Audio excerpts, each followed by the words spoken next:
mofinaina isan'andro atolotry ny mpitandrina rakotina valina maoly.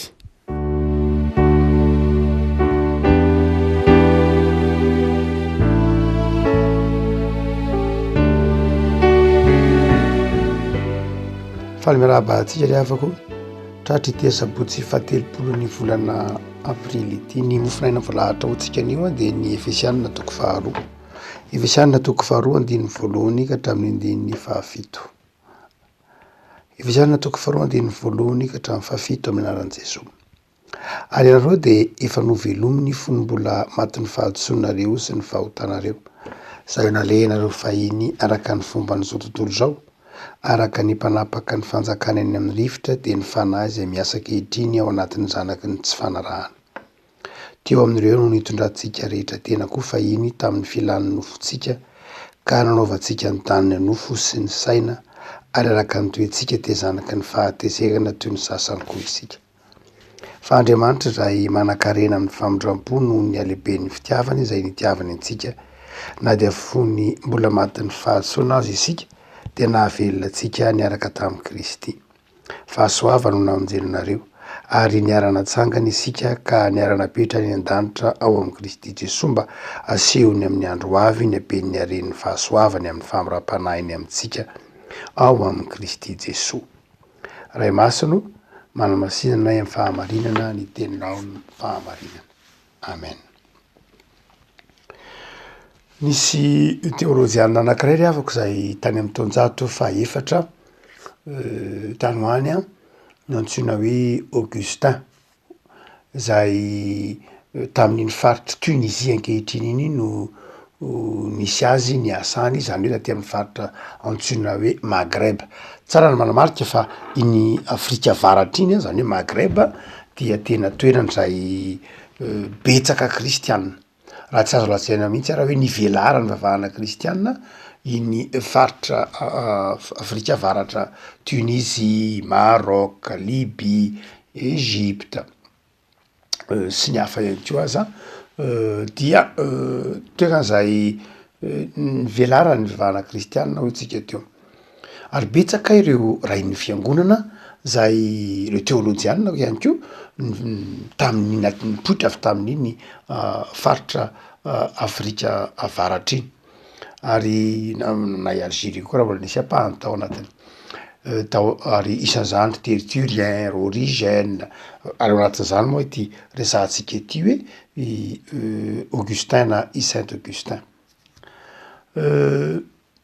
Ny antony nahafaty ny vahana kristianina nampangatsiaka ny fiangonana tamin'iny faritra Maghreb iny na Afrika avaratra de noho ny fivavahana silamo izay nipoitra nanomboka ty amin'ny taonjato fahafito, fahaenina fahafito eo zany, ary dia nandrakotra ny Afrika avaratra manontolo ka naharesy tosika ny vavahana kristianina ary nanjary vitsisany kristianina tamin'iny faritra nisy iny hatraty Turquie raha moa de mbola azo lazaina Turquie za moa de tena nisy ny Antioquie mihitsy izay tena kristianina.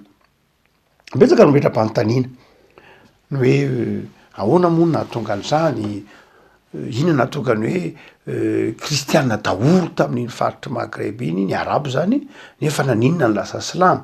Fanontaniana izay mendrika ho anaovana fikarohana lalina dia lalina. Misy mantsy ny mieritreritra ny fiangonana nge miroborobo foana, ny fiangonana nge maharitra foana, fiangonana nge an'Andriamanitra de eo foana. Tsy edikevitra zany. Mazava zany, tenin'ny Jesosy efa nitemana hoe ny vavahadin'ny fiainantsika de tsy haharesy azy ny fiangonana eo mandrakariva. Fa na izany ary de zao mandalo fizaham-petra koa ny fiangonana, ary profitantsika mihitsy ao anatin'ny tantara fa vitsy sisa ny kristianina amin'ireny faritra ireny. Vitsy sisa. Ka noho zany dia mila miambina ny fiangonana, fa tsy hoe an'ny Kristy ny fiangonana de anao atsirambina amin'ny fitohina filazantsara na hanamaivana ny raha amin'ny fanompoana, fa hoe satria an'ny tompon'ny fiangonana de mihazona ny fiangonana foana izy. Eny tokoa, mihazona ny mpino tsirairay ny tompo araka ny tokony meny. Fa izao mizaha toetra ny fiangonana koa izy. Ny tsy tokony ho adinoantsika mihitsy ny tenin'ny tompo ao amin'ny Efesianina manao hoe raha tsy miverina ny fitiavana voalohany anao de afindrako ny fanaovanjironao.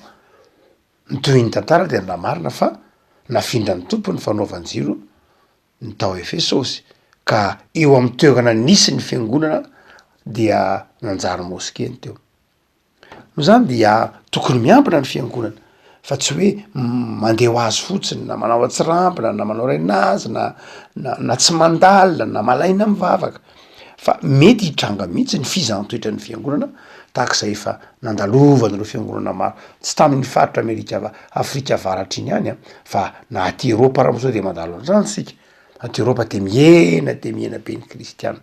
Zara fa misy mpiangona aza am'reo fiangonana miezinezina maro any Eropa any Amerika avaratra sy ny sisa rehetra fa tsy hoe ny Afrika avaratra ihany fa tokony andiniantsika kristianina fantaina mihitsy manao hoe nahoana ary rehefa mimanan-karena ve ny olona de tsy mivavaka intsony, rehefa mimanan-karena ve ny olona de manadino an'Andriamanitra, rehefa mitombo ny arena de zao hoy ny hira fahenina amby fitopolo sy dimanjato de zao manjara adino Andriamanitra.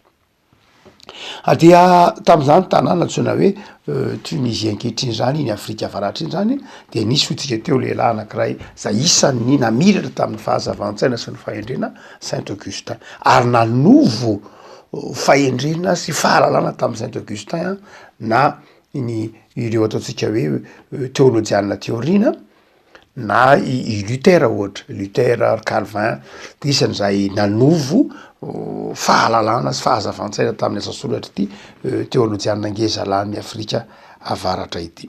Fa ao anatin'izay resahany Saint Augustin fa koa de ny asa sorany de ny hoe lay malaza lay boky asa soratra malaza antsoina hoe les deux cités na ataotsika hoe ireo tanàna lehibe anankiroa. Fanazavana azy de zao manao hoe misy tanàna roa de zao. Raha miteny hoe tanàna izy any cité de tsy lay hoe trano na tany loatra fa olona, fiarahamonin'olona. Raha miteny izy cité de lay olona miara-monina. De izy manao hoe misy tanàna lehibe anankiroa. Tanàna lehibe anankiray ozy de zao ilay misy olona zay misy vahoaka misy mponina ka ny fitiavana an'Andriamanitra de lehibe lavitra noho ny fitiavany ny tenany. Zay lay cité de Dieu, zay le tanànan'Andriamanitra. Ao amin'io tanànan'Andriamanitra io o Saint Augustin de zao ny fitiavan'ny olona an'Andriamanitra de lehibe lavitra noho ny fitiavan'ny tenany. Fa ny cité de l'homme kosa ozy na ny tanànan'ny olombelona de zao ny fitiavan'ny olona ny tenany de lehibe lavitra noho ny fitiavany an'Andriamanitra. Zany hoe ny fitiavana no manavaka, ny fitiavana an'Andriamanitra no manavaka ny hoe tanàna aiza moa no misy ahy. Ao amin'ny tanàna misy an'Andriamanitra ve sa ao amin'ny tanànan'Andriamanitra ve sa ao amin'ny tanànan'ny olombelona. Marina loatra fa tenen'ny Augustin hoe ny tanànan'Andriamanitra de ao amin'ny fanjakan'Andriamanitra. Ao amin'izany fanjakan'Andriamanitra any de zao lehibe lavitra efa tanteraka ny fitiavana an'Andriamanitra noho ny fitiavana ny tena azy. Eto ambonin'ny tany kosa de zao ny zavatra tsapanao de zao lehibe lavitra amin'ny fitiavan'ny olona ny tenany noho ny fitiavan'ny olona an'Andriamanitra. Ary io no nazava andraisiny Augustin ohatra de mikasika ny hoe Jerosalema zao ozy ohatra. Raha am'izay nanaovan'Andriamanitra ny Jerosalema de zao tanànany fiadanana. No zany dia ny tanànan'Andriamanitra zay anjakan'ny fitiavana de tanànany fiadanana. Fa i Babilôna kosa izay avy amin'ny teny hoe Babel dia toy ny fampifangaron-javatra toy ny zavatra tsy mazava dia zay ozy ny tanànan'ny olombelona. Le avako mampametra-panontaniana manao hoe ao amin'ny tanàna inona ny misy antsika. Eto Paoly any de manazava tsara mifanandrify am'zany ohatra ny raisiny Augustin zany no hoe misy ny olona zay nandeha tamin'ny tsy fanarahana, zanaky ny tsy fararahana, zanaky ny mpanapaka eny amin'ny fanjakana eny amin'ny rivotra ary eo amin'ny fitondrantenany de zao entin'ny filan'ny nofo izy. Fa misy kosa ny zanaky ny fahasoavana, zay zanaky ny fahasoavan'Andriamanitra, tanànan'Andriamanitra. Re avako amin'ny Paoly any de tsotra ny fiainana, safidy. Safidin'ny olona ny hoe iza ny tiako ny tenako sa Andriamanitra, iza ny tiako ny tenako sa Andriamanitra. Ny olona tian'Andriamanitra tsy voatery hoe tsy tia ny tenany akory mazava ho azy, fa tian'Andriamanitra mihoatra noho ny fitiavan-tena. Safidy io hoy Paoly. Ny tsy tokony adoroana de izao: mirisika ny olona rehefa mitian'Andriamanitra mihoatra noho ny tenany. Zay mahatonga ny olona matahotra, satria misy ataontsika hoe tahotra, misy risika raisin'ny olona rehefa mitian'Andriamanitra noho ny tenany izy, mihoatra noho ny tenany izy. Ny antony de zao: afoinao ny zavatra rehetra. Rehefa miten'Andriamanitra manao hoe avia anaraka de afoinao ny zavatra rehetra, ary izay afoinao ny zavatra rehetra zay de misy risika zay hoe ahoana moa zany za ve ho tian'Andriamanitra de afoy ny namako, afoy ny fahaizako, afoy ny voninahitro, afoy ny volako, afoy ny toetra ratsiko, afoy ny afoy ny fifaliako, afoy ny sy ny sisa rehetra. De matahotra ny olona, de matahotra ny olona satria kely finoana izy. Fa hoy Paoly manao hoe zao, Jesosy moa niteny an'izay voalohany, ny hoe ho an'zay zay mahavery ny ainy no mahavonjy azy. Inona ny dikan'izany? Zay mirisika na mandrisy na manapa-kevitra hitian'Andriamanitra mihoatra noho ny tena no mahavonjy azy. Zany hoe lavinao zany, lay tenanao lavinao zany, lay zavatra lay baikon'lay tena, lay baikon'lay filana de lavina, fa hoe aleo manaraka ny baikon'Andriamanitra. Hotsika manao hoe am' Paoly any de tsotra ny fanalahidin'ny fiainana. Safidy, inona ny tianao, inona ny tian'ny olona? Ho tian'Andriamanitra mihoatra ny tenany va sa hity ny tenany mihoatra amin'Andriamanitra? De Jesosy koa efa nanazava manao hoe zao no izy: ho an'zay mifikitra amin'ny ainy, ho an'zay tsy mahafoy ny ainy, dia zay manompo ny ainy aza de zao izy no mahavery zany. Le avako malala ny tian'ny tompo takatritsika amin'ny alalan'izao Efesianina izao de zao: zava-dehibe ny atao hoe safidy. Ary zay no mahatonga le teôlôjiana nresantsika teo, Augustin nanazava fa anankiray amin'ny antsoina hoe mahaolona lay atao hoe nous amin'ny teny grika. Nous de lay esprit na lay toe-tsaina mieritreritra mamakafaka. Saint Augustin de ao anatin'ireo nivoina antsoina hoe néoplatonisme, zany hoe Saint Augustin de resy lahatra ny amin'ny fisian'Andriamanitra, ny amin'ny mahatokan'Andriamanitra, resy lahatra ny amin'ny tsy fifanoheran'ny fivavahana sy ny filozofia ohatra. Dia nanazava Saint Augustin fa izao zava-dehibe ny fahazavan-tsaina, zava-dehibe ny fieritreretan'ny olona sy ny famakafakan'ny olona. Zany kristianina zany de zao tsy manao raha-padango am'izay mety ho karazam-pampianarana eo anoloany.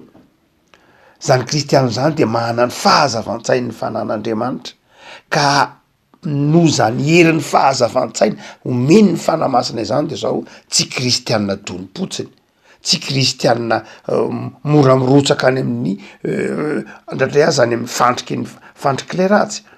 Ndraindray ara mety ho lasa manompo olona tahak'izay de atsika any amin'ny secte isan-karazany, ndraindray akan'ny olona vola, ambakain'ny olona sy ny sisa rehetra.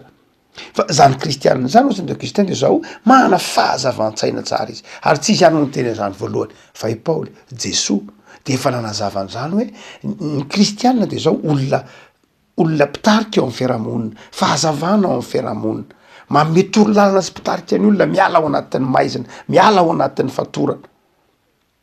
No zany de tokony mandeha ho azy ao anatin'ny kristianina mihitsy ny toe-po mpitarika, toe-po mpitondra vahaolana sy fahazavan-tsaina. Tsy noho ny tenan'ny kristianina nefa, tsy hoe noho ny fahazavan-tsaina maha olombelona loatra, fa zay mahatonga Paoly eto manome toerana amin'ny andininy fahadimy: fahasoavana ny namonjena anareo. Noho ny herin'ny fahasoavan'ny tompo ny mahatonga antsika manana fahazavan-tsaina sy famakafakana, ka afaka miaro ny finoantsika eo anatrehireo fampianaran'ny diso mitranga isan-karazany, miaro ny tenantsika amin'ny fakapanahy ny devoly, miaro ny saitsika amin'ny fahamaizinana izay mitranga eto ambonin'ny tany.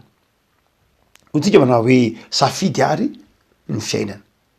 Ho tian'Andriamanitra ve anao sa ho tia ny tenanao? Baikony ny fitiavana an'Andriamanitra ianao sa baikony ny fitiavatena? Ny fitiavatena de fanambarany Paoly vokatry ny nofo zany, manjary mampanota, manjary mahatonga ny fitiavatena mahatonga ny olona mangalatra, mahatonga ny olona tsy tian'Andriamanitra, manjary mahatonga ny olona tsy tia ny namany. Ny fitiavana an'Andriamanitra ny mahatonga antsika mahanarisim-po hanompo an'Andriamanitra. Mpamagana ary avako malala de mampahirenao. Boky Deutéronomie de ndray maka ny teny manao hoe ary naverin'i Jesoa io. Roa ihany ho Jesoa ny mamitina lalàna de zao tiavan'i Jehovah Andriamanitrao amin'ny fonao rehetra, amin'ny sainao rehetra, amin'ny herinao rehetra, fanahinao rehetra, ary tiavany namanao tahaka ny tenanao. Manapary hevitra ho tian'Andriamanitra. Ataovy lolaharana eo amin'ny fiainanao ny fitiavana an'Andriamanitra. Andriamanitra de zao ny fanompoantsika an'Andriamanitra de tsy fatiantoka velively mihitsy, tsy fatiantoka ho an'zay ho antsika zay matetika tsika olombelona mpitady tombony. Toetsaintsika mihitsy zany hoe tsy manao zavatra raha tsisy tombony, toetsain'ny olombelona zao zany. Ny taonjato faraika amby roapolo de zay manao zavatra mba azahoana tombony, tsy maninona akory zany.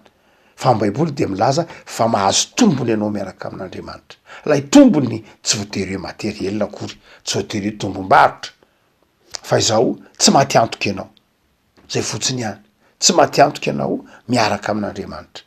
Andriamanitra tsy hampahatra anao, Andriamanitra tsy hampijaly anao, Andriamanitra tsy hampitomany anao, fa ny Andriamanitra ao de zao maty ny solonao tao amin'ny hazo fijaliana, araka ny tenin'ny Paoly, izay Andriamanitra manan-karena famindram-po ary araka ny alehiben'ny fitiavany zay nitiavany atsika andininy faefatra de zao maty namonjy atsika Kristy.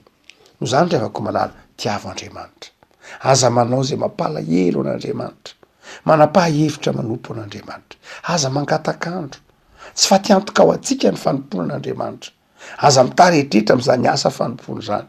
Aza mampiandry akoriny zany asa fanompony zany, fa tsy fatiantoka ao anao zany. Tsy fatiantoka ao atsika ny fanompona ry havako, fa fitahiana ao atsika ny fanompona. No zany de zao tiavo Andriamanitra. Efa famelintsika mandrakariva eto am'mofinaina le tenin'lay mpitoroteny malaza antsoina hoe Lamterre, mpitoroteny tany Inde izy tamin'ny fotoan'andro de zao ny teny manao hoe ianao io sahy ianao mangataka zava-dehibe amin'Andriamanitra, nefa koa sahy manao zava-dehibe ho an'Andriamanitra. Mba efa nametram-panontaniana ve ianao hoe inona mba zava-dehibe nataoko tao amin'ny fiainako anao Andriamanitra? Marina fa tsy hanao kajy aminao Andriamanitra, tsy takalo akory tsy zay sanatria, fa mampandinika ny tenantsika fotsiny ihany isika manao hoe efa mba nanao zava-dehibe tamin'Andriamanitra ve aho? Faravakely ny zava-dehibe de zao natolotro ny fiainako ho an'Andriamanitra, natolotro ny fiainako hanjakan'Andriamanitra. Mba tsy ho matiantoka amin'ny fotoana omen'Andriamanitra, ary mba tsy ho matiantoka koa Andriamanitra sanatria tamin'ny fahariana. Iavako raha hoe ry ary tiavo Andriamanitra. Aza de kejain'ny fitiavatena, aza de kejain'ny fitiavana izao tontolo zao, aza de kejain'ny fitiavana ny zavatra eto amin'ity tany fandalovana ity, fa tiavo Andriamanitra. Ataovy lolaharana eo amin'ny fiainanao Andriamanitra, de matoky ny fahasoavany tompo. Ivavaka sika. Tompo misaotra anao zahay fa manafatra anay ny soratra masina, ny itiavana ianao mihoatra ny zavatra rehetra. Ao anatin'ny tokotanin'ny tanànanao zahay tompo, de tanànan'ny fitiavana anao Andriamanitra, tanàna itoeran'ny fitiavanao, ka manjary itoeran'ny fahamasinana. Tompo mangataka aminao zahay, ampaherezo mba horesinay ny fitiavatena, ampaherezo mba tsy hanjaka ty anatinay ny fitiavatena na ny fitiavana izao tontolo zao. Efa nanafatra anay ny soratra masina manao hoe anakaza ty zao tontolo zao, mamandriky zao tontolo zao, mamitaka zao tontolo zao, mampenjery zao tontolo zao, fa ao aminao Andriamanitra ny misy ny fiainana. Tsy mahay mity anao amin'ny herin'ny tenanay zay tompo, ko ampaherezo amin'ny alalan'ny falahinao masina ho tianao mihoatra noho ny zavatra rehetra. De mivavaka zay tompo. Misaotra noho am'izao herinandro farana izao. Misaotra noho ny fitahi-pahasoavanao eo amin'ny fiainana isan'andro. De mangataka zay tompo. Herinandro vaovao manapihana ianao amin'ny asa fanao isan'andro. Mpaherezo zahay, mba ho feno fifaliana sy fahombiazana ny asanay. Jereo ny tokantrano tsirairay avy tompo. anapako eo am'nytokantrano tsiray avy ny fiadananao azy zay mpanaraka zao mofirainy zao de tonononay ami'izy ireny Jesosy ny fiadananao ao aminao naovana izany vavaka izany amen.